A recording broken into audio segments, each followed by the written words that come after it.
আসসালামু আলাইকুম রহমতুল্লাহি ওয়া বারাকাতুহু। দর্শকবৃন্দ, গতকালকে ইরানের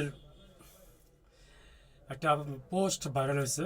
তা হচ্ছে আপনাদের খেয়াল থাকার কথা, আহ, মার্কিন প্রেসিডেন্ট নির্বাচনের সময় গত বছর সম্ভবত জুনে বা জুলাই এরকম, মানে এটা এই টাইপের নির্বাচন হয়েছে, প্রেসিডেন্ট নির্বাচন, যেখানে মার্কিন প্রেসিডেন্ট ডোনাল্ড ট্রাম্প প্রেসিডেন্ট হয়েছে।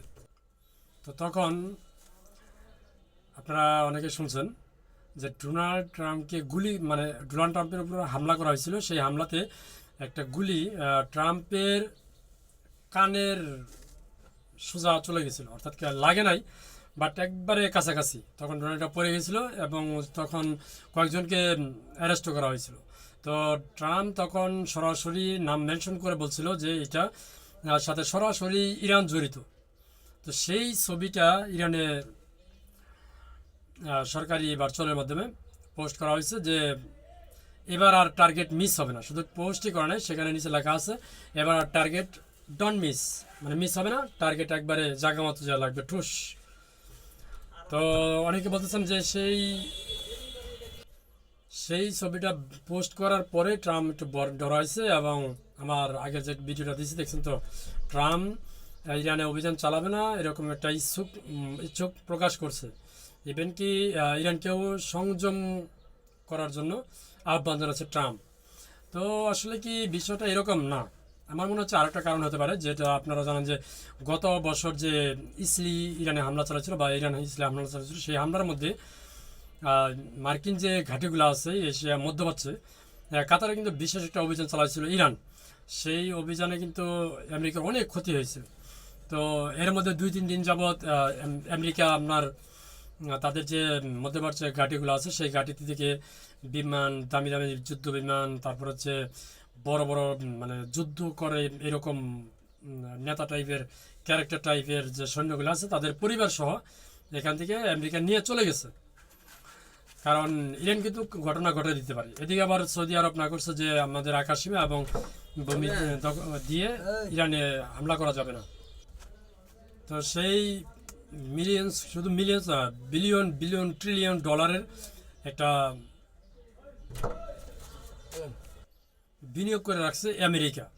তো সেখানে যদি ইরান হামলা চালায় তাহলে বিলিয়ন অফ ডলারের ক্ষতি হয়ে যাবে আমেরিকার। এটা ইজ্জতের প্রশ্ন। সেই কারণে সেখান থেকে যুদ্ধ বিমান, তারপর হচ্ছে বড় বড় ক্যারেক্টারের যে সেনা সদস্য তাদেরকে তাদের পরিবার সহ নিয়ে গেছে। তো যাই হোক, এটার পিছনে প্ল্যান বিউ রাখতে পারে আমেরিকা। আমেরিকাতে তো বিশ্বাস নাই, হয়তোবা ইরানে আরো বড় কোনো ধরনের হামলা চালাইতেও পারে, তবে এখন না, সুযোগ বুঝে চালাবে, এটাই হলো বাস্তবতা। তো এই দুইটা কারণের মধ্যে দুইটা কারণই হতে পারে, আবার হতে পারে যে কোনো একটা কারণ। জানের মায়া তো সবারই আছে, তাই না? তো আল্লাহ তাআলা ইরানকে হেফাজত করুক। সামনে হয়তোবা আরো বড় কোনো প্ল্যান থাকতে পারে আমেরিকার, এটা তো আর আমরা জানি না। যদি বের হয়, আমেরিকা আসলে যখন প্ল্যান করে তখন কাউকে বলে না, যখন করে তারপরে বলে, এটা হচ্ছে বাস্তবতা।